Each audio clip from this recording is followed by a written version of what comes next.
शाम को डिनर पर जब कार्तिक और उसकी फैमिली एक साथ डिनर करने के लिए बैठे थे तो उसकी माँ शीला ने खाना परोसते हुए दादी माँ की ओर देखते हुए कहा, माँ जी कार्तिक से आप कुछ बात करना चाहती थी तो क्यों ना हम सभी एक साथ हैं तो बात कर ली जाए। दादी माँ ने कहा, हाँ हाँ क्यों नहीं, अभी तो सारे लोग एक साथ बैठे हुए हैं, इससे अच्छा मौका और क्या हो सकता है। कार्तिक बाकी फैमिली मेंबर्स की ओर एक एक करके आश्चर्य से देख रहा था। वह सोच रहा था अब क्या नया बम फूटने वाला है मेरे सर पर, यह सब मुझे ही क्यों देख रहे हैं। कार्तिक ने पूछा, क्या हुआ, ऐसे सब मुझे ही क्यों देख रहे हो, क्या मैं ठीक नहीं लग रहा।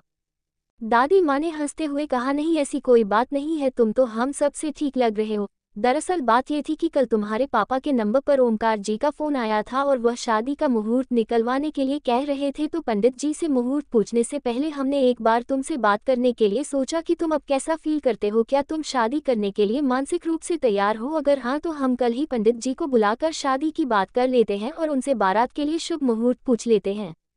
कार्तिक ने पापा की ओर देखा और कहा, दादी माँ अब मैं क्या बोलूँ, आपको जो अच्छा लगता हो आप वैसा कर लो।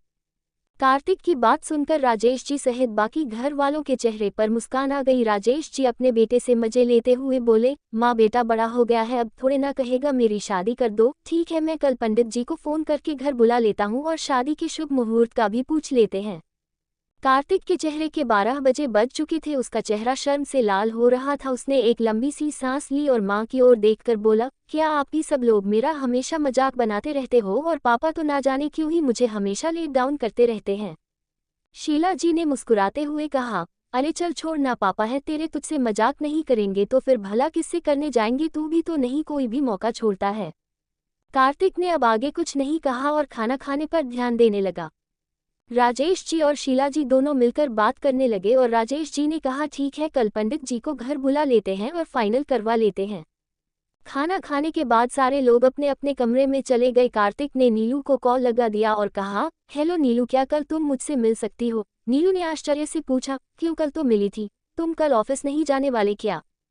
कार्तिक ने कहा, वैसे तो ऑफिस जाना ही था लेकिन एडजस्ट कर लूंगा, हाफ डे में चला जाऊंगा, तुमसे मिलना है और मिलकर बहुत जरूरी बात करनी है। नीलू, यार मैं एकदम अचानक से क्या बहाना बनाऊं, कॉलेज भी तो बंद चल रहे हैं, क्या करूं, चलो मैं कुछ सोचती हूं, मैं बताती हूं मॉर्निंग में। कार्तिक ने कहा, ठीक है मॉर्निंग तक मुझे पक्का बता देना, बताना क्या तुम्हें कल आना है। नीलू ने हड़बड़ाते बढ़ाते हुए कहा, हाँ ठीक ठीक है, मैं कल बताती हूँ, कल आती हूँ। फिर नीलू ने कार्तिक से पूछा, अच्छा ये तो बताओ अचानक से तुम्हें हुआ क्या, कल तो तुम कह रहे थे इतनी जल्दी नहीं मिल सकती, अगले संडे को मिलेंगे, लेकिन अचानक से क्या हुआ, क्या चल क्या रहा है तुम्हारे मन में यार, प्लीज मुझे फोन पर ही बता दो ना। कार्तिक, यार दरअसल बात यह है कि तुम्हारे पापा ने मेरे घर पर फोन करके शादी के लिए मुहूर्त निकलवाने के लिए कह दिया है, इसलिए कल पापा पंडित जी से मुहूर्त निकलवाने वाले हैं और हमारी जल्दी जल्दी ही करवाने वाले हैं, इसलिए मैं तुमसे मिलकर कुछ जरूरी बातें शेयर करना चाहता हूँ ताकि आगे चलकर कोई भी प्रॉब्लम ना हो। नीलू एक बार फिर से हैरानी में पड़ गई और बोली, क्या पापा ने फोन किया था, पापा भी ना, क्या जल्दी पड़ी है, लग रहा है ये पापा लोग अब तो हमारी शादी जल्दी करवा कर ही मानेंगे। कार्तिक ने हंसते हुए पूछा, तुम नहीं चाहती कि मेरी शादी जल्दी से हो। नीलू हंसने लगी और बोली, मैं तो जा रही हूँ कि आज रात को ही हो जाए। कार्तिक ने हंसते हुए कहा, तो फिर केसर वाला दूध तैयार रखना, रात को आने वाला हूँ क्योंकि आज हमारी सुहागरात होनी चाहिए। नीलू ने कहा, डियर कंट्रोल योर इमोशंस, थोड़ा सा इंतजार कर लो, वह भी हो जाएगा। कार्तिक, यार अब और इंतजार नहीं होता मुझसे। नीलू, तो क्या करोगे फिर।